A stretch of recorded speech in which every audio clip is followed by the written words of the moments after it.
संसद में वक्फ बोर्ड की संपत्ति पर नियंत्रण रखने के लिए क्या कुछ करेगा? सरकार इस पर नजर रख करके वक्फ की संपत्ति के साथ फरौड ना हो, सरकार ये चाहती है तो वाकई इसका खैर मकदम होना चाहिए। ये काबिल तहसीन है।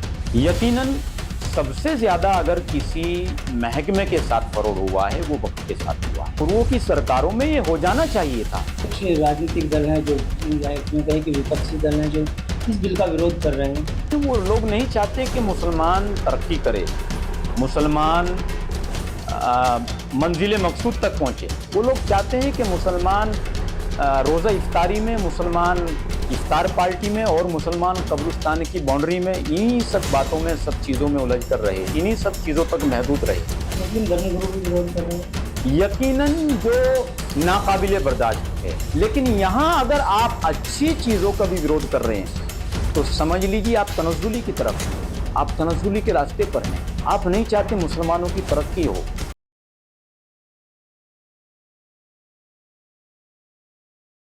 देश की संसद में आज वक्फ बोर्ड बिल पेश किया गया है, जिसको लेकर के अब न सिर्फ राजनीतिक गलियारों में सियासी हलचल मच गई है, बल्कि मुस्लिम धर्मगुरु हैं वो भी विरोध कर रहे हैं।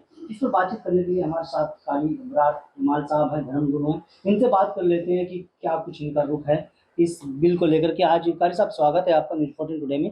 जिस तरह से आज ये बिल पेश किया गया है संसद में वक्फ बोर्ड की संपत्ति पर नियंत्रण रखने के लिए, क्या कुछ कहेंगे? देखिए, खबर मिली है कि सरकार इसमें कुछ संशोधन करना चाहती है, कुछ तब्दीली लाना चाहती है। अगर वाकई सरकार यही चाहती है और सरकार इस पर नज़र रख कर के वक्फ की संपत्ति के साथ फरौड ना हो, सरकार ये चाहती है तो वाकई इसका खैर मकदम होना चाहिए। ये काबिल तहसीन है, काबिल मसनद है। यकीनन सबसे ज़्यादा अगर किसी महकमे के साथ फरौड हुआ है वो वक्फ के साथ हुआ है। इस पर सरकार को यकीनन नज़र रखनी चाहिए और ये अब से पहले हो जाना चाहिए था। पूर्वों की सरकारों में ये हो जाना चाहिए था। जिस तरीके से वक्फ के साथ फरौड हो रहा है ये बिल्कुल भी नाकाबिले बर्दाश्त है। इसके खिलाफ सबको आवाज़ उठानी चाहिए और एकजुट होकर के सरकार के इस बिल का समर्थन करना चाहिए। कुछ राजनीतिक दल हैं जो या यूँ कहें कि विपक्षी दल हैं जो इस बिल का विरोध कर रहे हैं, उनके लिए क्या कहेंगे? देखिए, जो लोग इसका विरोध कर रहे हैं वो लोग नहीं चाहते कि मुसलमान तरक्की करे, मुसलमान मंजिल मकसूद तक पहुंचे। उन लोगों का मकसद है मुसलमानों को तनज़्ज़ुली तक पहुंचाना।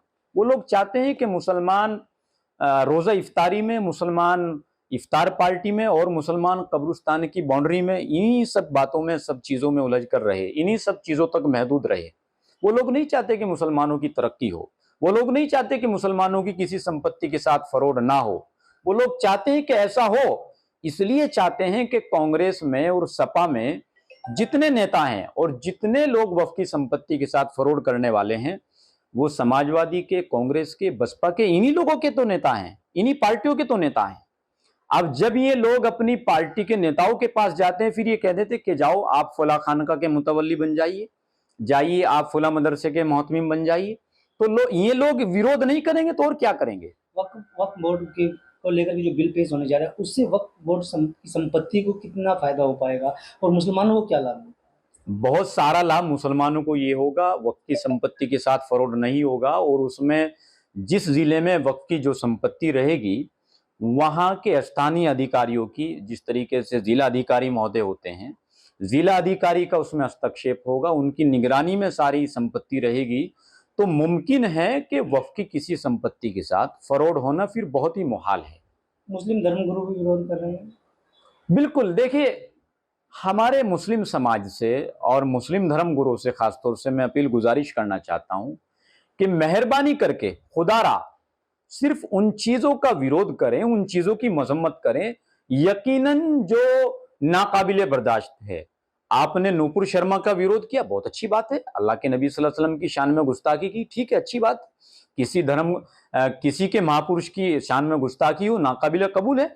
लेकिन यहां अगर आप अच्छी चीजों का भी विरोध कर रहे हैं तो समझ लीजिए आप तनज़्ज़ुली की तरफ हैं, आप तनज़्ज़ुली के रास्ते पर हैं। आप नहीं चाहते मुसलमानों की तरक्की हो, आप नहीं चाहते मुसलमान मंजिल मकसूद तक पहुंचे। तो आप खुदारा अब इन सारी चीजों से बाहर निकल जाइए, सारा ठेका अपने कांधों पर मत लीजिए। बांग्लादेश की घटनाओं किस तरह से देखते हैं? देखिए, बांग्लादेश की जो घटना हुई है ये एकदम अचंभा सा है, सुनकर बड़ा अजीब सा महसूस हुआ है।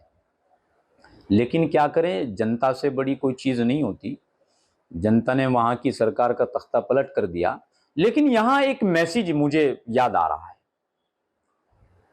हमारे मुस्लिम समाज के जो लोग ये कहते हैं कि मुसलमान भारत के अंदर असुरक्षित है, महफूज नहीं है, उन लोगों के लिए खासतौर से बांग्लादेश की इस घटना में ये मैसेज है कि 57 इस्लामी मुल्क हैं पूरी दुनिया में, लेकिन जब बांग्लादेश की मुस्लिम महिला जो प्रधानमंत्री थी शेख हसीना, जब उस पर संकट आया, उस पर आफत आई और उसी देश के नागरिक उनकी जान के दुश्मन बने, तो उसने भारत में आना अपने आप को महफूज समझा और भारत का रुख किया और भारत ने दिल खोल करके उनका इस्तेकबाल किया। तो मैं ये कह देना चाहता हूं उन लोगों से जो लोग ये कहते हैं कि मुसलमान सुरक्षित नहीं है, जब मुसलमान बांग्लादेश की प्राइम मिनिस्टर को हिफाजत कर सकता है उसकी, तो यहां के नागरिक की हिफाजत क्यों नहीं कर सकता है? वैसे भी जब देश का बंटवारा हो रहा था और लोग सर पर पटोकली बांधे जा रहे थे, तो उस वक्त मौलाना अबुल कलाम आजाद ने जामा मस्जिद की सीढ़ियों पर खड़े होकर बड़ी तारीखी बात कही थी। कहा था, ऐ लोगों, ये मुल्क, ये वतन आपका है, यहां आपके आबा व अजदाद महफूज हैं, यहां उनकी कब्रें हैं, उनके मज़ारात हैं। मैं कहता हूं पूरी दुनिया में मुसलमानों के लिए सबसे बेहतर, सबसे मुफीद, सबसे अजीज अगर कोई मुल्क है तो भारत है। बाकी देशों का रुख क्यों नहीं किया शेख हसीना ने? जाहिर है उसने वहां अपने आप को असुरक्षित महफूज किया। आपने देखा नहीं अभी ईरान के अंदर जो फिलिस्तीन के मेहमान थे उनका किस तरीके से कत्ल हुआ? आपने देखा नहीं पाकिस्तान के अंदर अगर कोई नमाज पढ़ता है उसको खुद पता नहीं कब बम पटक जाए, कब धमाका हो जाए। ये भारत तो मेरा देश, भारत ही तो एक ऐसा देश है जहां हर इंसान, हर जानवर, हर चीज महफूज है, हर मखलूक महफूज है।